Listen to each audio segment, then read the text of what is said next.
I have to start off this episode with a bit of a warning. Today, I'm chatting with the woman who originally introduced me to wheel throwing nearly 15 years ago.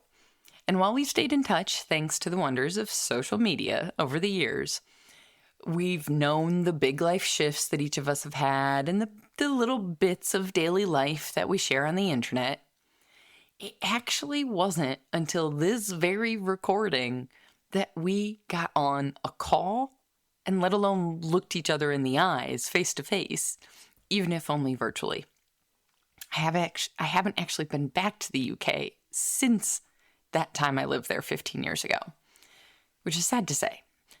But anyway, while I did my best to stay focused on the typical podcast interview that you're all used to, there was also occasionally some nostalgic squealing that simply couldn't be avoided. My apologies.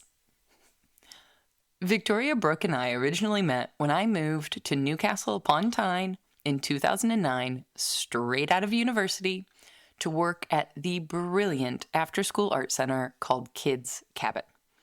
At the time, she was running the ceramics room, and not only did I quickly love clay, but we also became pretty fast friends. That year, I saw her husband kickstart his own business while they also found out that they were expecting their first child. To say I admired Vic is probably a bit of an understatement, but I'll leave the fangirling for the interview for you to hear. Now, 2 kids for them, a couple of dogs for each of us, and numerous businesses between all of us.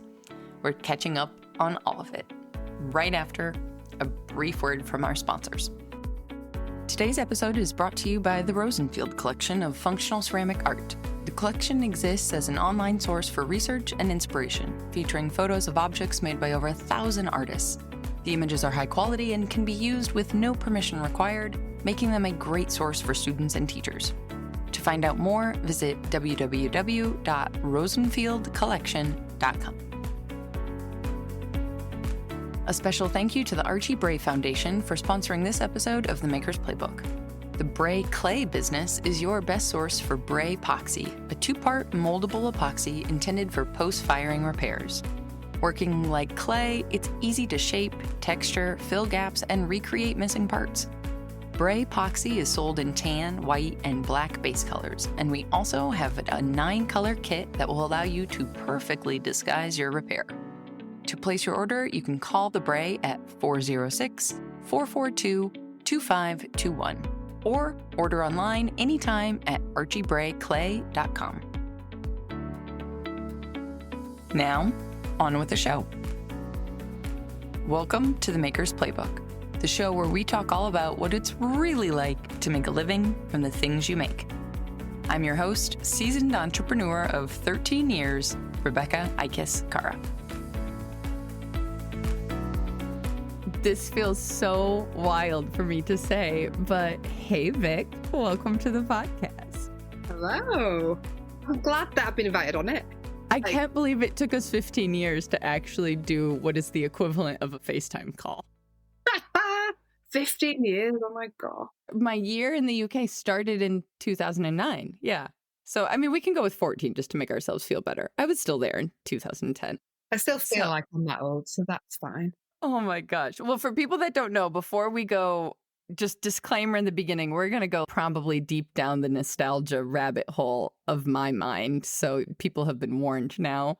But for people who don't know you, how would you introduce yourself? So I'm Victoria, and I'm a northeast potter from the UK. I studied it. I'm a mum of 2, got a dog, love running. But yeah, I've got a pottery business now. And yeah, just trying to grow it and battle against the tides at the minute. But yeah, it's all good. Brilliant. And what we were saying before we hit record is that you basically are the person, people have heard me talk about this mystery year in the UK and how I was working with kids. And you were the person running the ceramics room when I showed up all of a sudden. Totally. So, I know. It was a crackers year. Like, you meet the best people doing those kind of jobs, I think. Mm-hmm.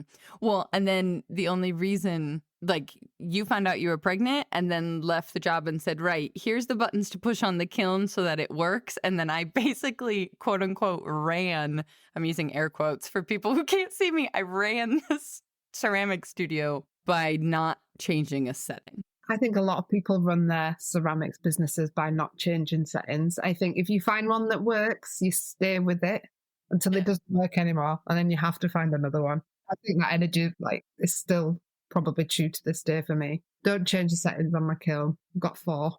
That's it. If it doesn't work at that, then it's not going in. That's amazing. Well, before we get to present day, I kind of want to go back to that because I remember, and I didn't tell you before we hit record, I didn't tell you this, but I remember watching you and Elliot, your husband, that year, you know, he was starting, that was like the first year he was starting his design business, right? Maybe, well, it was early days. It was the first few years of it. So yeah. Because I felt like it was pretty new. They were starting to, oh, I just forgot the name of it. Oh, it's Dead Good. That's right. Dead Good Limited.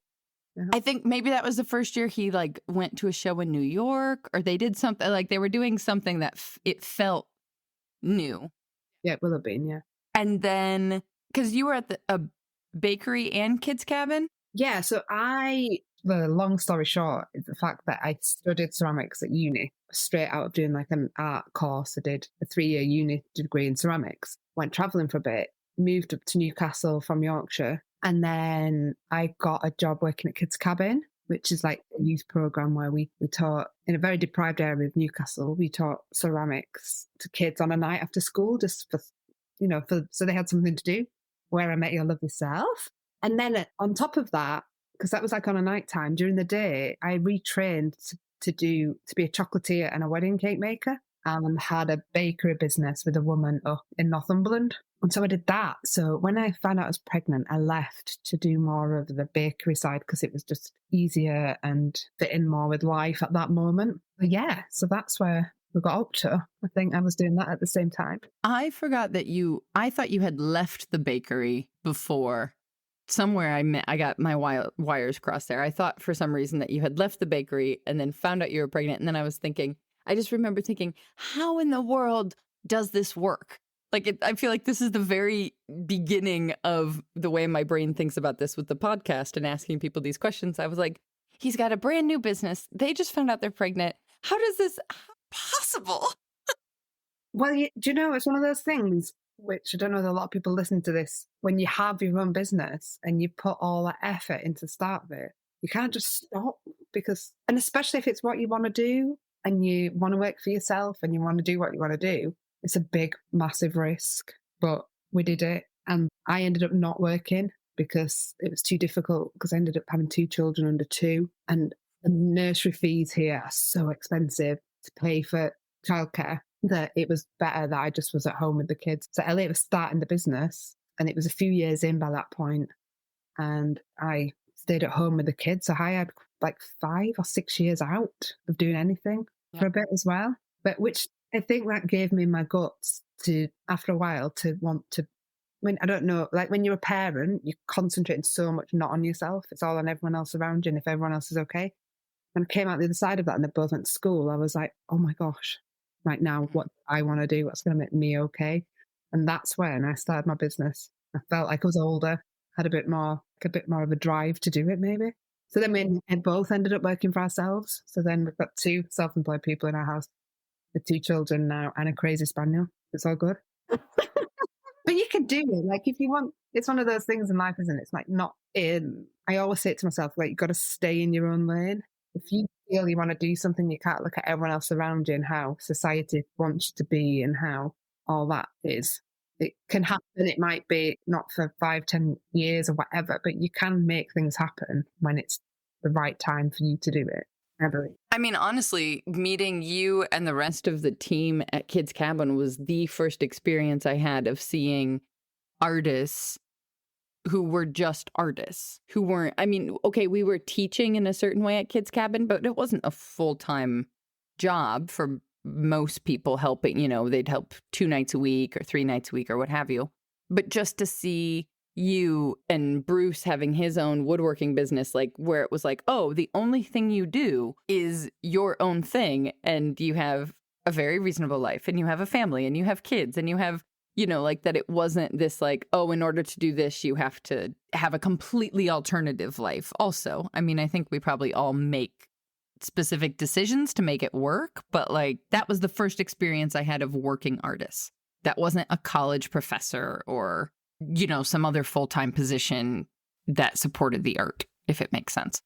Oh, totally, yeah. And like, I think I was listening to some of your previous podcasts, and I can't remember the name of the guy, but he was saying how you do a job like this because it's a bit more like you love doing it, but you're not doing it because you want loads of money in the bank. It's like a lifestyle. It's more of like the way you want to live the life. It's not about, you're not working to live. It's like the opposite of that. It's like you want to work, you want to do this stuff, you want to create, you want to do life a bit differently. Yeah, it's not about following the herd. It just wasn't right for me, is what I'm saying. Like, I didn't want to be a teacher, I didn't want to be a doctor, I didn't want to do that. I wanted to do something where I did what I loved all the time. And I think it's just different, isn't it, if you're an artist? I don't know. Or a crafter. I don't know how the with blurry line. That's a whole nother conversation I'll leave to somebody else. Yeah. I know, I'm just like, yeah, I'm a ceramicist. I make stuff. I make things, yeah. Right. Oh my gosh. I was going to say that most of my work, though, that I've only got into it because I've volunteered first. I've offered my time for free to do it. Like, I only got back into ceramics when I went and worked in a cafe in Newcastle. It's a cafe with a ceramic business attached. Oh. So I went, dropped the kids off at school and offered it must have been hilarious for them. I had this like middle-aged woman walk in and say, can I come and work for you for free? I just want to see if I want to get back into it and if I love it as much as I did. And they had me for like 2-3 days a week working for free for about a year before I was like, right, okay, I do want this. I'm going to make it work. So I want to be clear on the timeline for people. So what year did you kind of start when was that you were at the cafe? So when I was offering my time for free, my little boy would have been just starting school, so he'd have been just 5. So probably about 6-7 years ago now. All right. Okay. There's been so much time. I'm still going to say that, sorry guys, you guys are going to hear this over and over again and be like, oh my gosh, it's been so long. So like 6 years or so ago, and you were then like, you gave your time, did you get like studio access then because of that, or you got to kind of have some access to resources, that type of thing is what you're saying? Well, yeah, so I had access to like help them. And basically the guy that I was working with was called Jum. He was from Korea, and he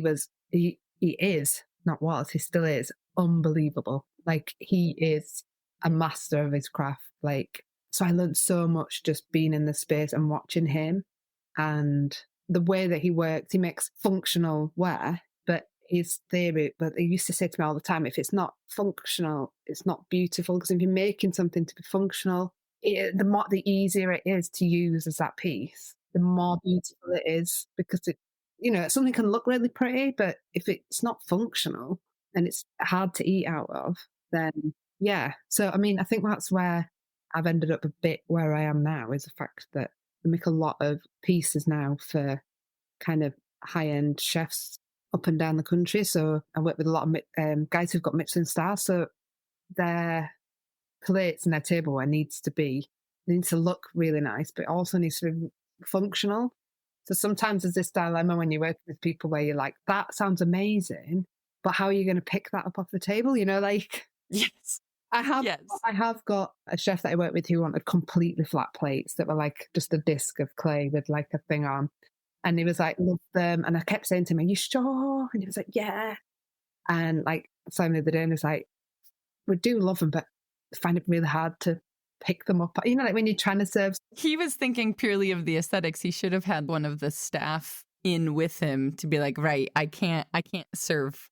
How do you want me to, the experience of the people in the restaurant, how do you want me to take this off the table without like running into them? Yeah, you don't want to go to like a Michelin star restaurant and them having to scrape your plate in front of you. Oh, but then, I mean, it's a learning curve, because I should have said, like, I should have more conviction and said, that's fine. But yeah, like, but no, it's not going to be enjoyable. So this was something that Francesco and I just learned with our first restaurant partnership, which was, a lot of our work right now has throwing lines in it. And it's one thing on a mug to have the throwing lines up on the side. That's quite ergonomic. It feels really comfortable to hold. But in the bowls and the plates, for home cooks, no big deal. We're not plating our food in a particular way and it works fine. But for the chef, they want to think about like, well, how is the sauce going to pool? They do that spoon thing with sauces and they want basically a flat canvas because otherwise, or for certain things, for certain bowls, they wanted a bit of a dip so that it pooled down in the bottom versus, so we had to modify our aesthetic to suit their function specifically in a way that was still, true to us, but, it's just they're thinking of it in a different way. It's like doing a collaboration, I think, when I work with chefs. It's like you're making canvas for something. They're there to enhance what's going on it. So it all has to work. Like the glaze can't be too matte because if it scratches, like there's all that element of it. But then there's the element of what's in someone else's head and trying to combine the two. It can be quite difficult and you can get it wrong sometimes, but getting things wrong is part of growing, isn't it? Isn't that the truth? Yeah. It's hard to learn. Hard lesson to learn. I was going to say, there's a lot of jokes in there from what has happened in the last 15 years, but we'll leave it alone and stay focused on the pot. Yeah, just got to think that we've grown so much. Oh my gosh. It's just so funny because, like, I just remember I was 22 when I was in the UK. So it was kind of that cusp of, like, you feel like a grown-up, but you're not really a grown-up yet. And I just remember being like, I want to be like Elliot and Vic when I grow up. Like, you're still thinking, like, when I grow up. Like, I remember looking at what you guys were doing and whatever vision I had of your life being like, yes, that sounds lovely. Yeah. You had no idea. No idea. No. I think you just got to do something you love and then it and which is what you're doing. Which is what you're doing. You're doing it. You're living it. My gosh. I mean, my legs still aren't nearly as long as yours. So there's still things I wish, but. My legs are jelly today because my studio is on the 5th floor of an old mill building and there's 80 steps from the front door. We have no lifts because they've been condemned. So we're having to try and they've been trying for years and years and years to raise money to get new lifts in. So currently it's just leg work. And I had a ton of clay delivered on a pallet and it can't stay in the entrance hall because it's a fire exit. So that ton of clay, there was 3 of us, had to get up to the top floor today. So literally 12.5 kilogram bags, aren't there? Like got one in each hand. So I think the arms are actually dragging on the floor. They're like 3 times as long. You're like a caveman. Like, another positive of being a ceramicist is the fact that generally you don't have to go to a gym because you need, like it's a workout in itself. It's a job. It's a workout. It's a vocation. It's like you have to spend money on the gym. Right. That's what helps keep our overhead down because, Look like some kind of Olympian swimmer, but all I've done is made pots on the wheel.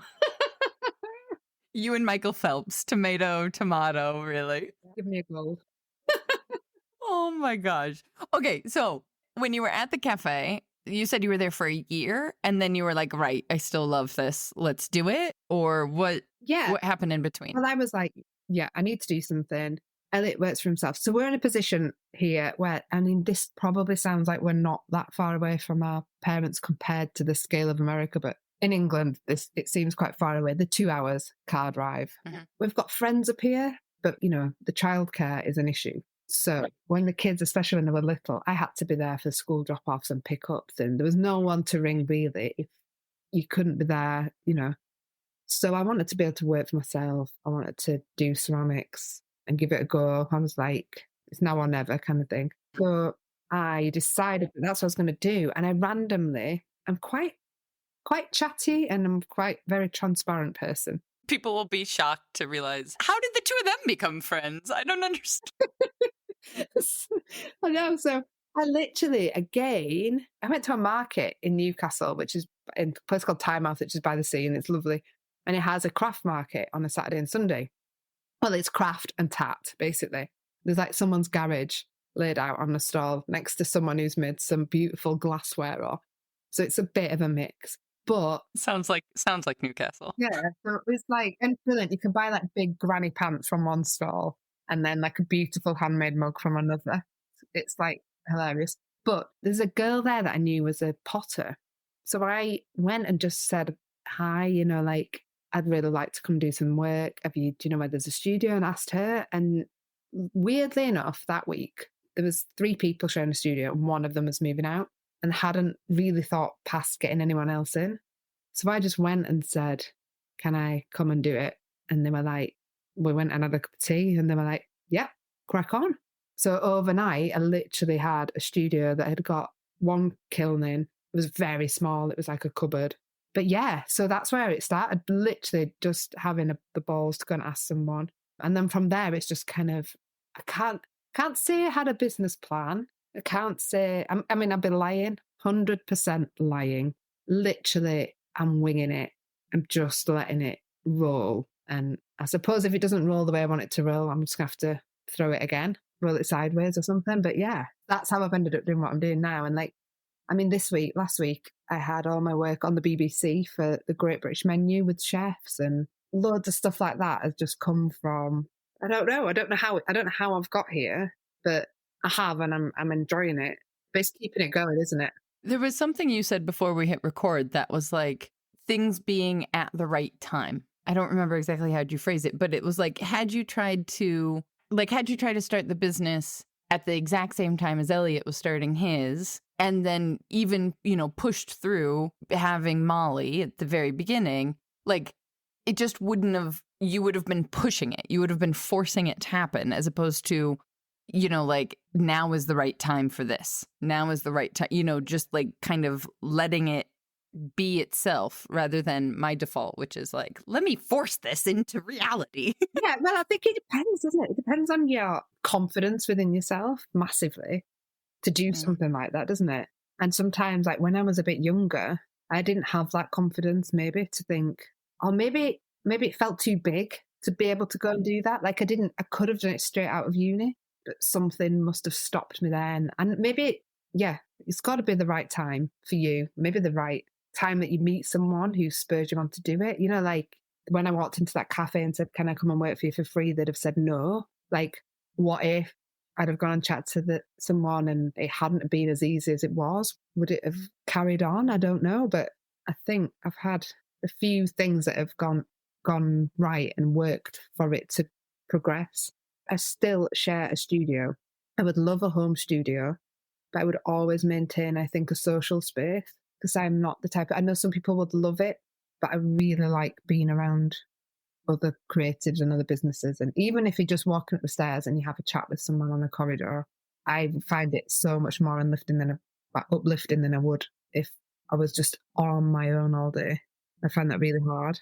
Well, and also just to physically have the separation of, right, I'm at work now and now I'm at home, and physically have that transition, whether it be the commute from one place to the next to mentally get us kind of like, okay, I'm turning off work mode and I'm turning on home mode or whatever it is, I think that's good.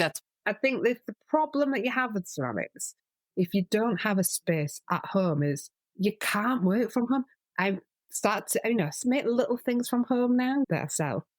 And I put handles on mugs on at home because I can do that from home. But it means putting things in boxes. It means transport. I was going to say, exactly. So I use like big polystyrene boxes that they're using, that, they get in the catering world that chefs get. Yeah. I use those. And with fish and stuff, the stuff that like things on ice come in. Yeah. Yep.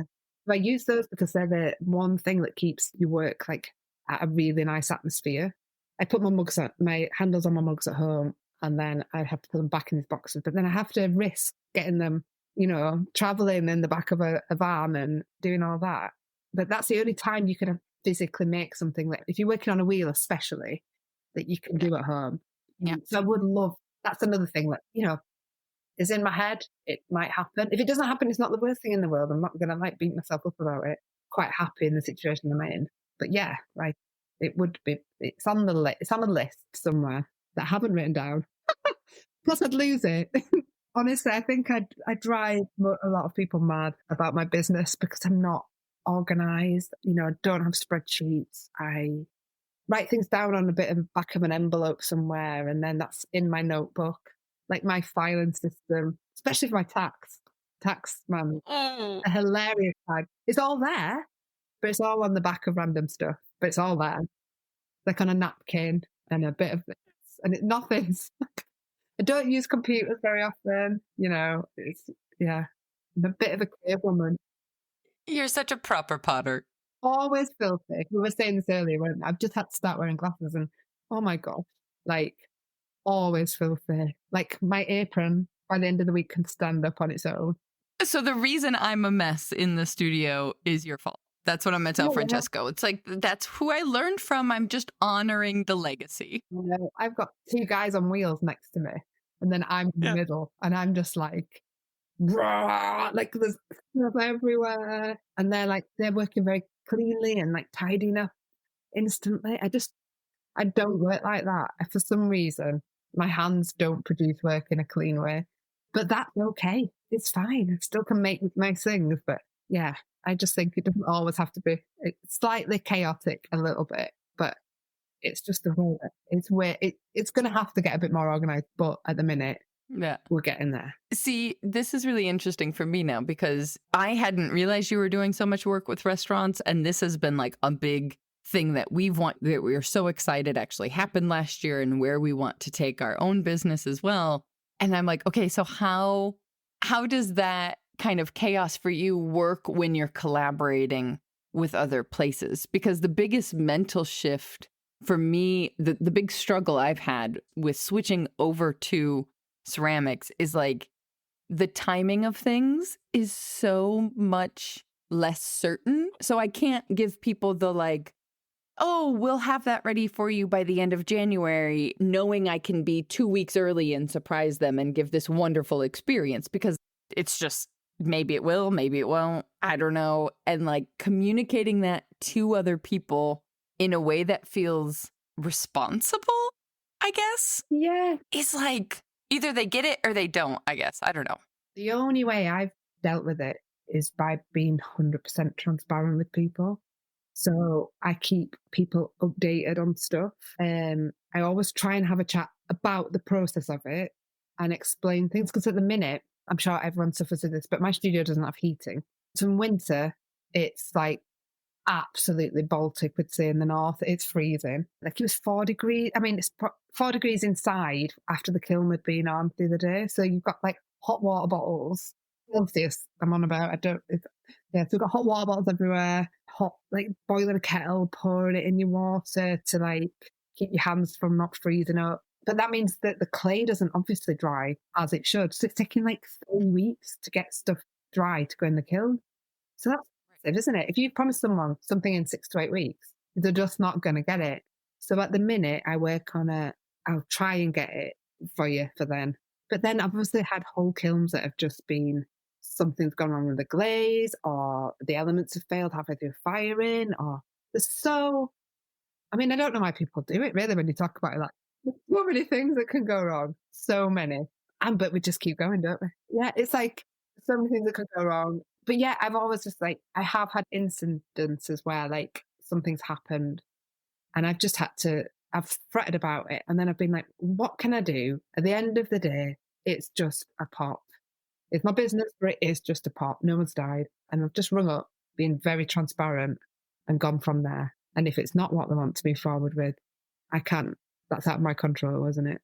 I think you just have to be honest with people and keep in touch and not just hold it back and surprise them at the end when you're like, sorry, it's going to be another 4 weeks. Because on the day that it was due. Yeah. Especially when working with restaurants, they've got a dish that they want to be, like they want this dish by this date because they might be having a visit from someone or they might be having a review or photographers coming in.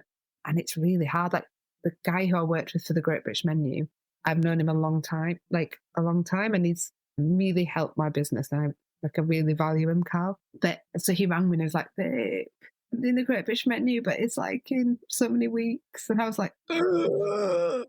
Be like, okay, I'm just going to have to do it tomorrow. Like, there's no other way I can get it done other than, like, I made some gravy boats that were ducks. I just had to sit and make them at home because I was like, I can't leave this any longer. You need it for that date. And if anything went, Yeah. it wouldn't have had them. You know, like I said to him, you're gonna have to go to Habitat or IKEA if I do something else. But yeah, what can you do? Like, Yeah. be honest, I reckon. Well, I saw the photo you shared of that. That was an involved. That wasn't. I mean, you've always had sculpting skills. I remember that from 15 years ago. I'm just gonna have to title this episode 15 years ago. That's what the name's. Nonetheless, I mean, that was the same situation for us. Was like the restaurant here was doing a tasting menu for New Year's Eve. You know, so it's a set. They're thinking of these dishes. It's a preset thing as opposed to your kind of standard restaurant experience where everybody's choosing something different. It was like a preset thing that they wanted specific dishes for different courses. And that's a fixed date. If you miss New Year's Eve, they're not doing the tasting menu on January 1st. It doesn't matter. Well, they could still have done it, but just not on your stuff. I think that's the thing of this. You know, people would find a way to do it. You just don't, you want it to be on your stuff, not on something else. Right, because it's such a special opportunity, right? I get into, and maybe this is an American culture thing. Maybe we'll get Francesco back in here and we'll compare all the various cultures. But there's that mentality of like, oh, this is such a brilliant opportunity. I need to take advantage of it. If we don't take advantage of it, we'll miss out. And then what? You know, as if like, Yeah. as if missing one opportunity means that everything is going to fail and we'll never have another chance. That's where my brain goes. Yeah, totally. And I have that all the time because at the minute I just feel like I'm making for orders and for other people. Like a lot of the time. I mean, some of it's my stuff, you know, it's all my work and I enjoy making it. But sometimes I'm just like, I just want to breathe a minute. Is my business going down I've fallen into it, if you know what I mean? Like, is it going to, do I want to progress where this is the way that my income is made? Because it's not allowing me to do anything else. So you get like, and I don't want to get tired with it. Like you want it to be exciting. It's why you're doing it, isn't it? So it's trying to work out whether or not you fall into that thing and whether that's what you want to do. Or is it okay to say no to some things if it allows you the breathing space to maybe do something else? Because what might you be missing out on the flip side? It's a really hard balance, but the balance of that is just trying to make your business work where you can survive and pay your mortgage and your bills and do the things that you want to do in life. Like I was just saying that, you know, like we don't go on expensive holidays. I don't think we'd like them, but we go off in a van camping, which we like, and we like exploring. And I'd still do that even if I'm on the lottery, by the way. I'd still get in my van and just bimble around like, there's my retirement plan. I'm going to be the woman in the van. You're going to need a wheel in the van. Since you said you don't have a pension, you're going to need a wheel and a kiln in the van, just because none of us are retiring. One of my business ideas that I haven't written down that's just in my head is a studio in the back of a van, because then I could literally kind of, like I could, as long as it's stationary for a bit and you had somewhere to store your work that wasn't the van. I did think about this because I always do the online competitions to win another camper van, even though I've got one. I'd like a maybe one that was slightly bigger. I mean, ours is tiny. It's just a small VW. It's not like a big camper van, but 4 of us get in there. So like a bigger one would be good. And I was thinking, oh, if I got a bigger one, I'd put a wheel in it, I'd put shelves in it. You know, like I'd put a bit of plastic sheeting to separate it from the bed. It was like, so Kids Cabin, when we met years ago, they had, I don't know what, the bike that was a blender on the back that you could cycle around and make smoothers at the same time. I don't remember. But we did a wheel too. We did a wheel, exactly. So it made like something that I don't know whether, like I never did ceramics at school. I did GCSE ceramics, I did A-level ceramics. I only kind of really got into it like we had to do like a foundation course, which is like between school and uni. I don't know what the equivalent is. So like when you're 18. So I left school at 18. Then I had to go to like a college to do like an art thing where I did everything like fine art and painting, and with ceramics was one of the modules. So I didn't come into it until I was like after school. And then I was like, I really love this. Went and did like a fine art ceramics degree, which was brilliant because it wasn't just functional wear. It was like sculpture, you know, like it was amazing. I'm sure my parents were like, she's doing what? ceramics degree? And it was like the first year that you had to pay for it as well. So it's a bit like, oh. But anyway, at least that's why I've come back to it now. It's made it valid, hasn't it? It's made it valid. For all of the Americans listening, she did just say the first year you had to pay for uni. We won't get into that too much right now. Oh, no, sorry, we paid for...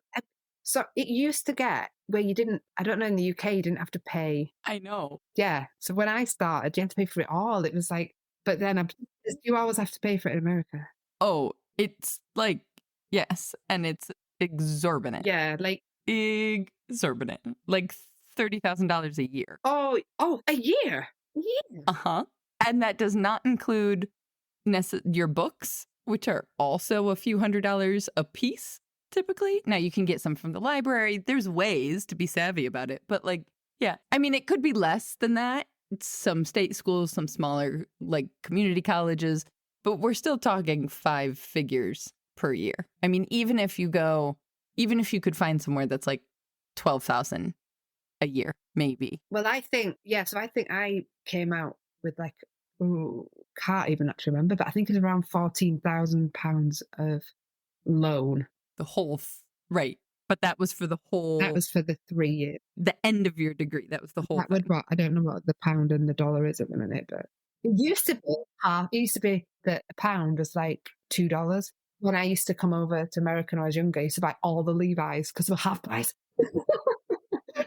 I remember that because the year that I was there, so the program that I was in, the idea was that you live in the neighborhood you're working in, and that you got compensated at the rate of the community you're a part of, so that there's like solidarity and understanding the realities that the families were facing. And I remember my friends who were doing a similar program, but in the US, and what that meant for them, for the dollar in somewhere like Denver, for example, and how expensive the city was even 15 years ago, let alone now. And me being like, right, I'm getting paid in pounds. It's like double. Yeah.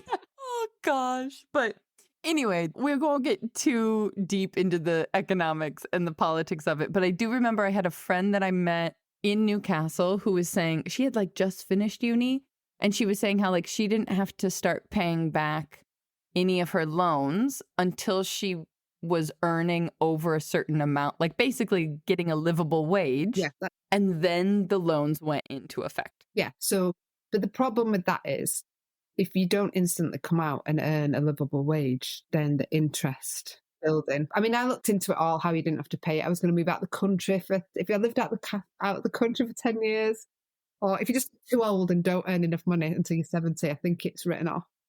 I don't know. There's some weird things. But yeah. No one should take any of this as financial advice. Just for I think they might gather that. Yeah, but that's what I was going to say. Like the access to ceramics, I don't know that it's same in the US, is not great when you're in like the education system here. So it's quite nice to know that there is a community of people that find it. And like when we met, kids who would never ever been able to do that were coming and having. I mean, how amazing is it that your child can go and have an hour in a pottery studio for free, like night of the week? I would still go back to Kids Cabin to this day. If you run into Will on the bike path, you can tell him. Because like the resources we had in that space, it wasn't like when I say after school art center in the US, I default to thinking of paper mache, watercolor, maybe some painting, some mostly paper arts and colorants of some kind. But there was cookery, there was music, there was dance, we had kids with soldering irons in their hand when we did glass work. We were cutting glass and like 8-year-olds who were literally running up the lampposts before they came into the building with power tools. Isn't it though? Like the differences with that is that they were doing all that to give them a self of like a feeling of worth and some calm. It wasn't what they were doing. It was the feeling that doing something and sitting down and making something gave them. And I think it's amazing because that's obviously what anyone who's doing ceramics and things like that gets for themselves. I think it's like a inbuilt therapy, isn't it? I'm sure I'm not the only person who's been turning and ended up with absolutely nothing. Just even though I need, like I might have made like an order for someone and I know that I'm doing mixed clay things at the minute where I'm like blending two clays together and throwing with it. And then I'm turning it. And it's just so beautiful that actually I've had so many holes. And it's not because I'm terrible at turning, it's just because I look physically. You got distracted. And I'm like in kind of like a zone. And I'm like, oh no, that's another one gone. But then I just carry on, I just play. And then I'm like, come on, like how I get any work done really? It's unbelievable. But yeah, it's fun. It's got to be fun, hasn't it? You've got to have that element of like something giving you something back. And I think it does. Well, and I think with the kids too, at the time, it was a matter of like having somebody pay attention to them, having something, there was quite a lot of trust with, when we were doing glass fusion or ceramics or even in the woodworking room with Bruce, we were giving kids power tools. You would never hear of that in the US because people would be worried about someone suing a parent would sue the school or something if somebody hit their finger with a hammer. Whereas I think there was a certain level of like trust in like, I'm going to give you this relatively dangerous device and I'm going to believe in you to not do something stupid. I'm going to stay in the room with you to make sure you don't do anything stupid. But like, even the worst behaved kids, there's one that's coming to my mind in particular, who literally used to climb up the lamp pole and jump from the lamp pole to the roof of Kid's cabin. I know you know who I'm talking about. It's not like he ever took the drill and pointed it into somebody's face or the soldering iron. And you know what I mean? There was a certain understanding of like where the line, just how far you could actually push the line, I guess. Yeah, I think that the difference is that they came and they wanted to be there. So if they're doing something like that and you said to them, and there would have been a consequence, like there has to be. If someone is even slightly dangerous in that situation, it's like, no, you can't, you can't come for 2 or 3 days or whatever.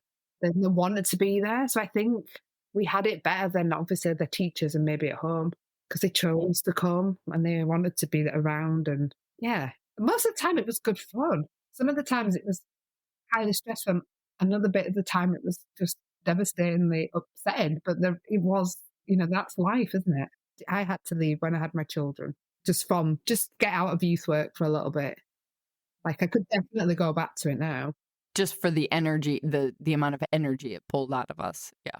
The energy, I couldn't have gone home and then had the patience with my own children, I don't think. I didn't have that in me. So you gotta, self-preserve. That's fair. Well, the funny part was when you left and I had gotten so into it that Will was like, okay, cool, you can just take over. When the kids would get on the wheel, and you know how you would often help them finish a pot so that it looked reasonable and it wasn't just an ashtray? Well, I obviously had my centering skills were no better than the 8, 9, 10, 11, 12-year-olds who had never done it before, right? And so I used to just say, no, it's really important for us to follow through. We have to finish our projects and follow through. You can figure this out, as if it was a teaching moment when really all I was doing was hiding the fact that I couldn't do it. I don't know. I think that's a good way of doing it. I think if you know too much about something, you try and out too much sometimes, don't you? So I think maybe sometimes it is the feel of something. I think you had it. Multiple things can be true. I think it was a good lesson, but also I wasn't doing it solely for their benefit. I was doing it because if they would have been like, well, yours looks just as daft as mine. No. We used to have a kick wheel, didn't we? And an electric wheel, as I remember. Yeah. And it still makes me laugh to the day that the wheel that I make all of my stuff on now, my dad found in a skip outside of school about 25 years ago, if not longer.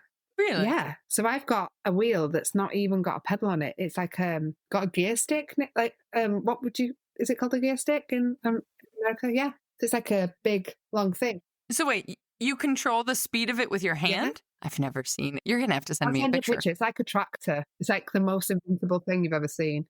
It's ginormous and it's got its own feet on it. So you straddle it and then but it just keeps going. It just keeps going. And I'm a bit like, right, I'm going to use it till I can use it no longer. But the fact that my dad got it out of a skip when didn't even probably know I was going to do ceramics. Maybe I was in the first year of uni. I remember ringing him and saying, I've got this. It asked, obviously. He didn't steal it because that's illegal. It asked, if you throw that away, Right. please may I have it? Or, and they were like, well, we've been in it anyway.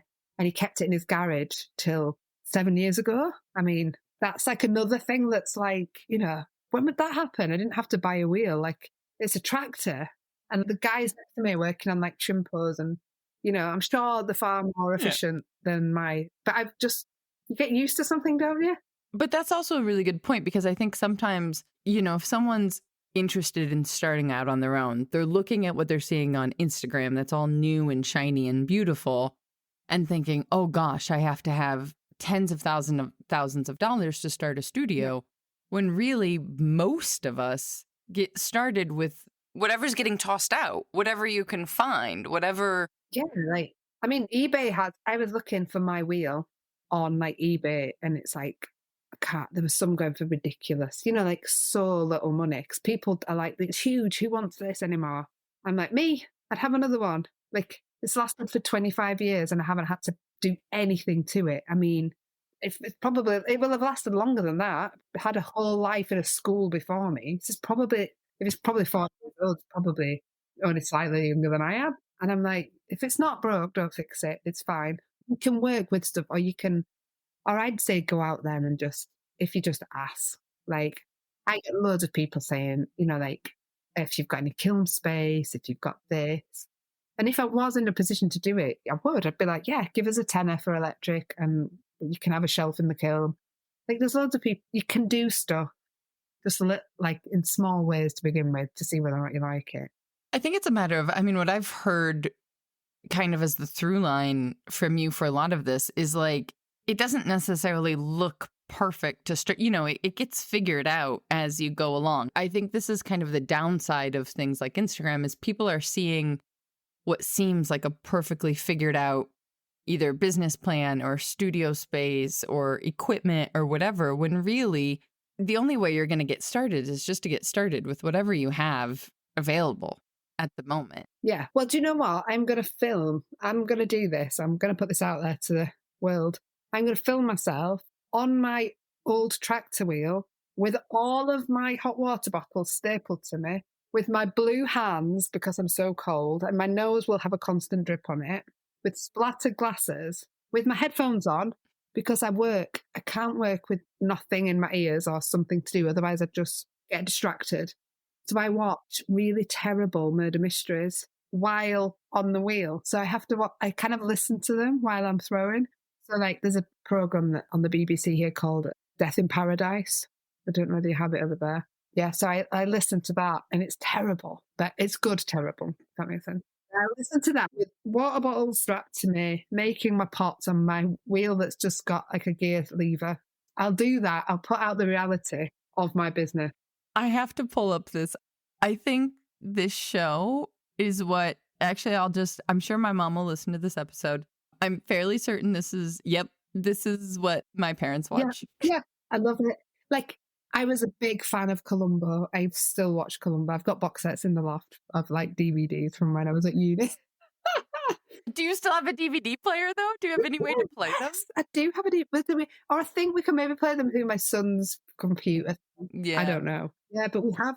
Because I had this moment of realization that I have all these DVDs that I have no way, before I could like put it into a computer or something, but I have no way of watching any of them anymore. I know. I mean, and I moved them. We were watching Stranger Things with my kids recently, and they really enjoyed it. But obviously, it's the 80s, isn't it? And that was like when I was, growing up. And I was trying to explain to them, because I don't think you've realised, do you, what happens in your lifetime? You know what I mean? But like, yeah, on a Friday night, because we're always like, oh, what we're going to do, it's the weekend. It's like, the kids are like, oh, let's watch something. And you can watch anything you want to watch now. Just, you'd have to leave your house. Like, we used to have to get in the car, drive to the video shop, argue over who was going to get what video. And then you had to wait for the guy to find it and put it in his box and hope that someone else hadn't got it out. And then you went home, and oh my God, it was like an effort. But it was an activity, wasn't it? Like, if you want to watch something, you had to go out to get it. Where now, you just don't have to leave the house at all, do you? It's like, really? Ever, really. If you didn't want to, you could have groceries delivered to you. You could just stay. Yeah. So like, yeah. It was just making me giggle, that thought of it, of being going to a video shop. So yeah, I do still have DVDs because I'm not paying for every channel to watch every program. So yeah, but I've got all the classics. I love it. I love it. You had said before we hit record also, so you basically started the business like 6 years ago, right? Is that kind of where you would feel like it got full time Yeah, or I'd say. 7? Yeah. And so we've kind of alluded, but you were saying, the benefits of starting later in life. So just because I know people are going to be curious, they're going to assume we're the same age and be like, oh, that's not that late in life. They're still young. Age is relative, just like money. But just to make it clear for everybody, how old were you when you started your business? Oh my God, I'm going to actually have to work it out backwards. So I'm 43 this year. So what's that? I'd have been 37. 37, yeah. So I'm right on. See, so I really am growing up to become Vic because we've changed careers right at 37. Look at that. It's just literally. There we go. Well, and you said now also, I was super intrigued from the beginning of how it has worked with Elliot's business and yours and kids and all of this. So Elliot's design business is called Dead Good, right? But they've kind of grown. I mean, it's been 15 years. I'm sure it's changed and grown. Like it started with him and a co-founder, right? It was just the two of them? Yeah, so Elliot went to Newcastle University and he met a guy on his course and they set up a business. It's a furniture design and distribution business. He sells in America, actually. Sells all over the world now. But it started in our spare room in Newcastle and we used to have a house rabbit. So it was like literally there was a house rabbit on the top of the stairs and Dan and Elliot in our spare room. So it's still going strong. So Elliot has the Newcastle office. Dan met and married someone and she had her business was down in London.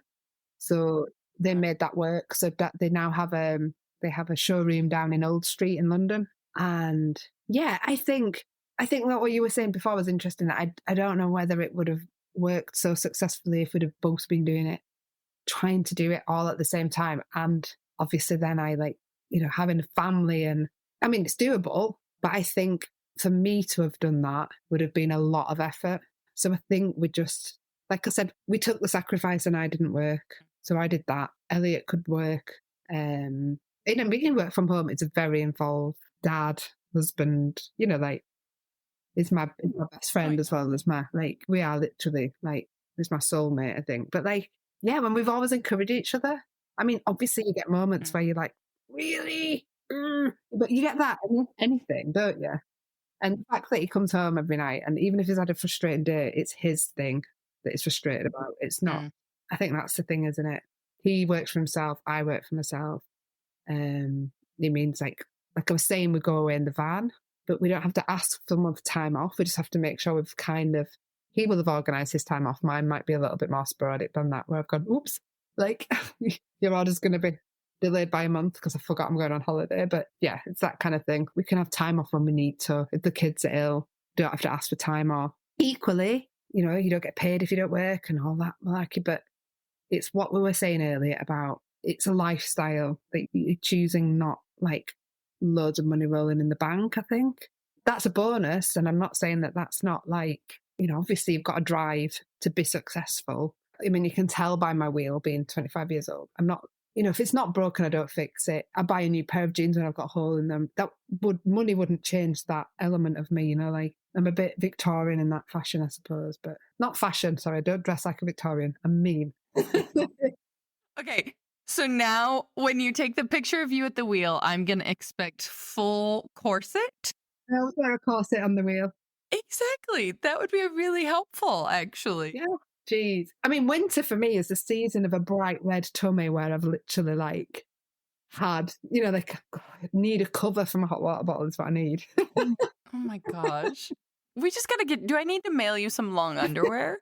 I think we just got to discuss different options of clothing so that you don't burn yourself. I wear them. So my grandparents were farmers, a bit like yourself. And there was another potter I listened to recently who kind of said, do you think, because we had farming backgrounds, that you can work in this way?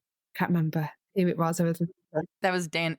I think that was the same. It was Danny Meisinger, which I should I should remember my own episode numbers so that I can tell people Well, to go it was listen to really it. interesting. When he was speaking, I just 100% got what he was saying. It was like my kind of human. Like, I was like, yeah, totally. Yeah. Like values and everything, isn't it? It's like having value in life and the people is more important to me than having a giant telly and, you know, all that stuff. He really resonated with me, what he was saying. But he was on about farming, wasn't he? And I actually popped in like a full on all, like, you know, like an overall that's got the cows on it from Suthill, which is where my mum and dad still live, which is where there's a farm. And it just always makes me giggle when I put it on. That I've got a few overalls. One of them is a farming one, and the other one is one of my old fancy dress costumes from being a Ghostbuster. So sometimes I'm a Ghostbuster, and another day I'm like a farmer. And everything's got a story because none of it's new. You know, like it's all been gifted or handed me down. And I just like putting things on and being like, yeah, today I'm a, yeah. All right. We've still got to get you some proper long underwear, which is a completely, like, rather than just wearing more layers, they're like built to be. I think I know what you mean. Insulating. Like so sometimes they're silk. Well, not wear quite. long silk pants. Is that what you're talking about?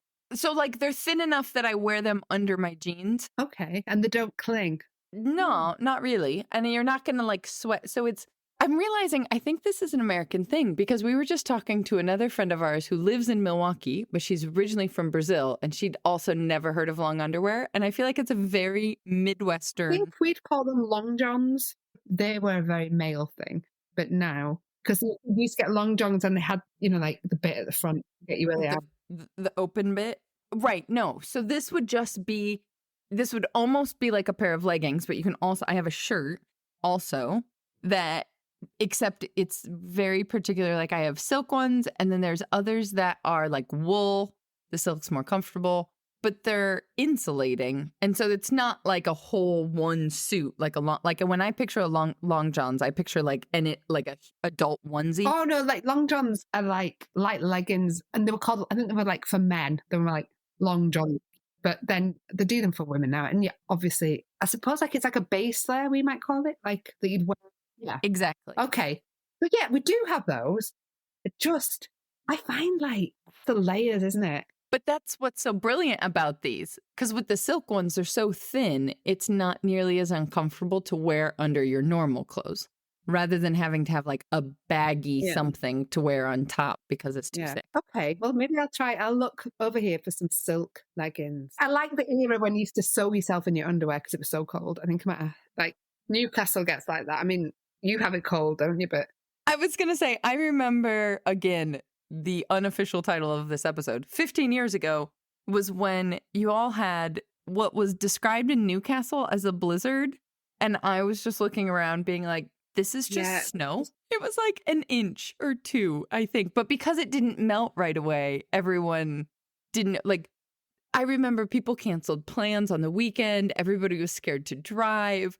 People were buying table salt from the grocery store to put on the sidewalks. That still happens. Like the whole of the UK, we don't really have any, what I would call, like, you get extreme weather. Like extreme weather to us is like if you get 3 inches of snow, that's it. It stops. There's no train. And I'm like, how does the rest of the world cope? Like, what is going on? I mean, obviously, recently we've had like really bad winds and like a lot of flooding and things like that. Not like the snow we get is ridiculous compared to what I've seen where you are. Like, it's nothing. And it's like, but I'm a bit of I see a bit of snow outside and I run. Like, I like being outside.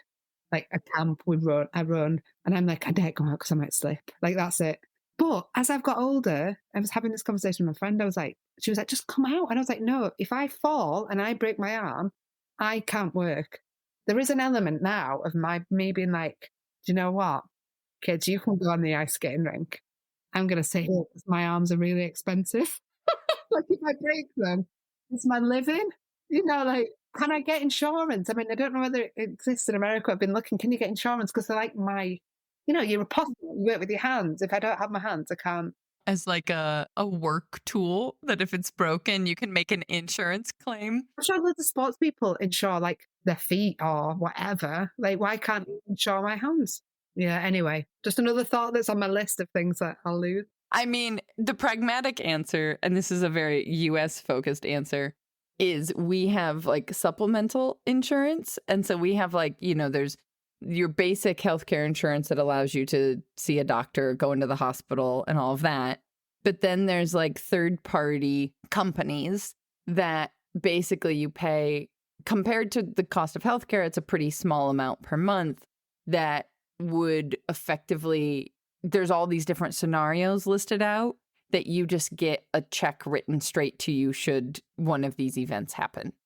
And so we actually pay like $30 a month or something for that because we're self-employed. Because when I was shooting weddings, if I broke a leg, I wouldn't have been able to properly do the job. I would have had to, break that contract, and then that's lost revenue and da. So the same would be true for if a potter breaks their wrist, what are you going to do? Unless, there's a way around stuff. But yeah, recently, the older I get, I'm like, maybe it's not an age thing. I think it's probably like I have orders and I've got things to do thing, rather than it would matter more to my business if I injure myself right now. But then I think you get hardy as a potter. Don't get ill very much because I'm in a cold room most of the time. You're weathered. Your immune system is oh my gosh. Oh my gosh. Well, I know that we could keep going for 15 hours in order to make up for the last 15 years. But I also know that it is a lot later where you are. Well, this is going to make me sound like a right West. It's 10 o'clock here, which is generally lights out for me on a weekday. That's the time I aim for also. Usually nothing happens to me. Everything shuts down.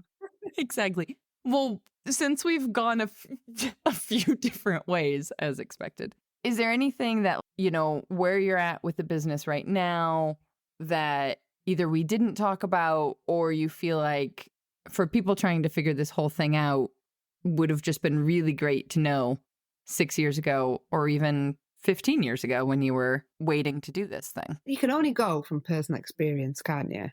And from my experience, I know a lot of people who would have sat down, who would have planned it out, who would have had strategies, who would have had targets, who would have spreadsheeted it all up.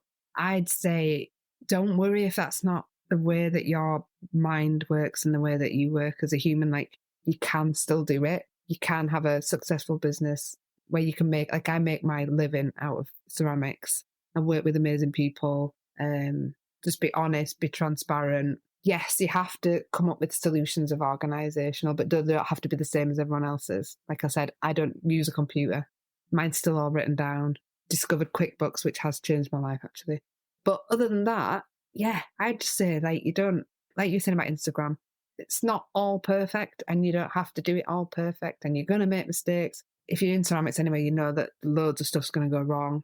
You just have to pick yourself back up and carry on. And if you can do that after you've had a kiln explode on you or a glaze go wrong, because I mix some of the glazes, so if one element is out, then, it's a whole thing gone, isn't it? So if you can do that, then you can do it about the business side of it, if you know what I mean. I think you can make it work. You find your own solutions and roll with it. That would be my advice. Awesome. Can we make sure that it's not 15 years again? Like, we should have done this a long time ago. No, it's life though, isn't it? And to be fair, I feel like it's been 15 years. I know. This is the positive side of social media. Is I feel like I've kept up, we've known what each other are doing and sent messages. We've checked in, just haven't managed the actual face-to-face. But this has made me want to do it more. So that's... Exactly. We've just got to go get a camper van. We've got to get a camper van, move to Europe. Jobs are good. That's not a lot, is it? I think that's fine. Done and dusted. No problem. Okay. Before I forget, where can people come and see all these beautiful creations of yours and what you're up to on the internet? Again, like I said, I'm not very good on a computer, so I have no website. I'd get all my business through Instagram. I love this for you, actually. We should have led with this. I have so many more. I'm going to keep you up now until midnight. I need I don't have a website. I get most of my word by word of mouth and Instagram. That's it. Mm-hmm. I haven't had to have a website maybe because I haven't had time to do one because I've been busy making orders. So, if stuff calms down or I get breathing space, maybe I will. But yeah, so my Instagram is My Giant Hands Made These. So you just need to look that up.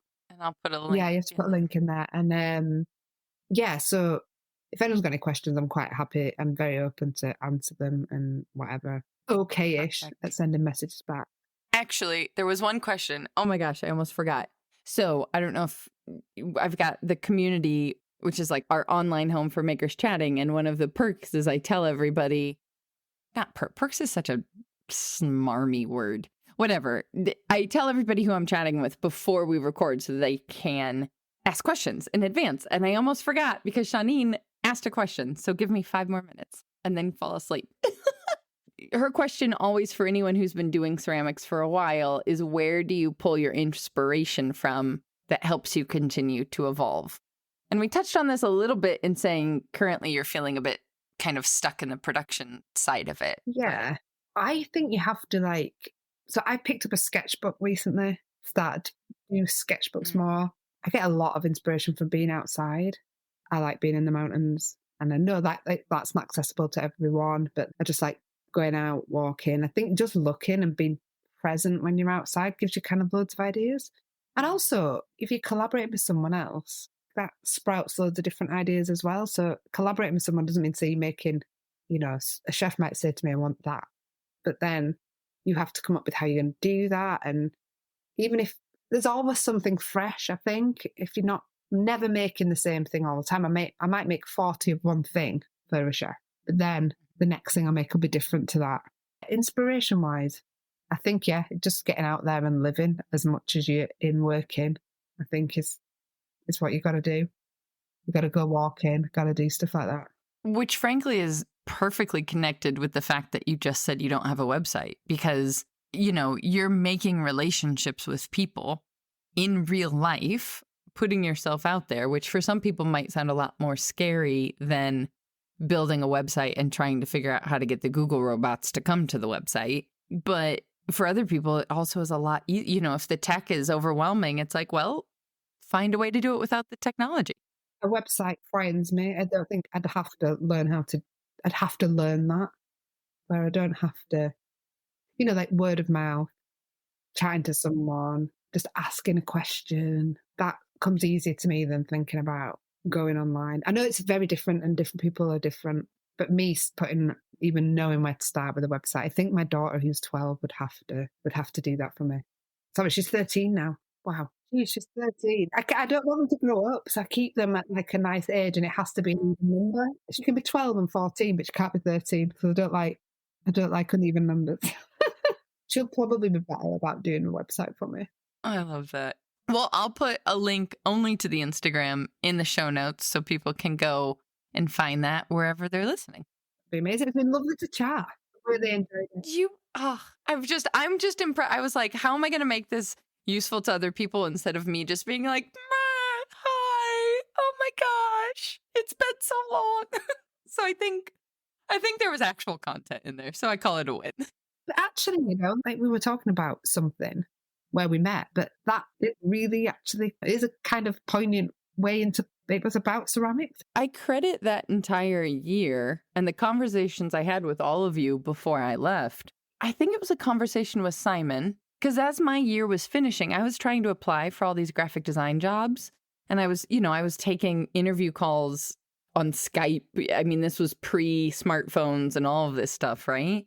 And I think it was Simon who said, I was saying how much I loved Kids Cabin, and if I could only do something like that in Chicago. And he went, well, why don't you just start your own thing? And I went, huh? Right? It was, now obviously I went and did something completely different than what Kids Cabin was, but it was just that statement of why don't you start your own thing that completely kind of started, there was some little nugget in the back of my head then that 3-4 months later, I went, right, I'm going to start a business. And my parents went, huh? I know, but you've done so amazing, haven't you? Yeah, you have to give yourself that big pat on the back. When you really sit down to think about it, it is wild, the twists and turns that life takes, isn't it?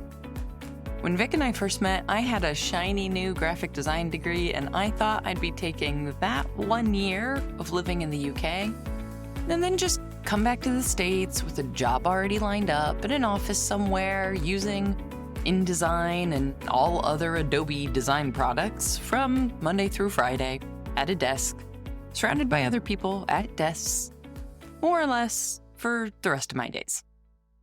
The dream was that I'd be able to find that desk inside of maybe a national nonprofit or social justice organization, so that the annual reports that I'd be designing at least were tied to something a little bit more meaningful. I'm sure it would have been fine, and in some ways meaningful, because I probably wouldn't have been able to stand it if it wasn't. But, well, we all know it didn't exactly turn out that way, did it? At the same time, I also know there's no way that I would have ever started this podcast, connected with so many of you, watched the aha moments when students find a new way to approach photography that's finally easier for them, and celebrated alongside fellow makers pursuing their own dreams and bringing change to the world in their own ways inside of our community. If it hadn't been for all of the experiences over the last 15 years. Maybe the retirement fund would be a little bit more, funded, but my passport and, let's call it, memory book would also be a little bit more blank. I'm rambling reflectively now, and what I'm trying to get at is a friendly reminder for all of us after this conversation that life works out. If you feel behind, and I'm using air quotes on this side of the microphone, if you feel behind right now, please know you're not. There's no timeline you had to follow. The life experiences you've had up until this point have given you a unique point of view, a unique aesthetic preference, and a unique approach to be able to create the work that is uniquely yours. Without whatever the last 15 years have been for you, you wouldn't be making the work that you make today. And it's incredible how even the skills and experiences we've all had that are completely outside of the world of making or ceramics wind up being pretty crucial to moving forward with the new dreams we might have now. If this episode has you as reflective as it has me on the last decade and a half of life, I'd love to hear about it. Let me know what you were doing 15 years ago by tagging me at The Maker's Playbook in a post or a story on Instagram, and let's celebrate this crazy life together. Today's episode is brought to you by the Rosenfield collection of functional ceramic art. The collection exists as an online source for research and inspiration, featuring photos of objects made by over 1,000 artists. The images are high quality and can be used with no permission required, making them a great source for students and teachers. To find out more, visit www.rosenfieldcollection.com. A special thank you to the Archie Bray Foundation for sponsoring this episode of The Maker's Playbook. The Bray clay business is your best source for Bray epoxy, a 2-part moldable epoxy intended for post-firing repairs. Working like clay, it's easy to shape, texture, fill gaps, and recreate missing parts. Bray epoxy is sold in tan, white, and black base colors, and we also have a 9-color kit that will allow you to perfectly disguise your repair. To place your order, you can call the Bray at 406-442-2521 or order online anytime at archiebrayclay.com. Audio post-production of this podcast is made possible by help from Christy Kotzfan, with promotional material assistance from Queenie Maliki. The Maker's Playbook podcast is recorded on the original homelands of the Potawatomi, Ho-Chunk, and Menominee people, where the people of Wisconsin's sovereign Anishinaabe, Ho-Chunk, Menominee, Oneida, and Mohican nations remain present. Until next time, my friends, go get back to making your dreams a reality. Because together, we've got this.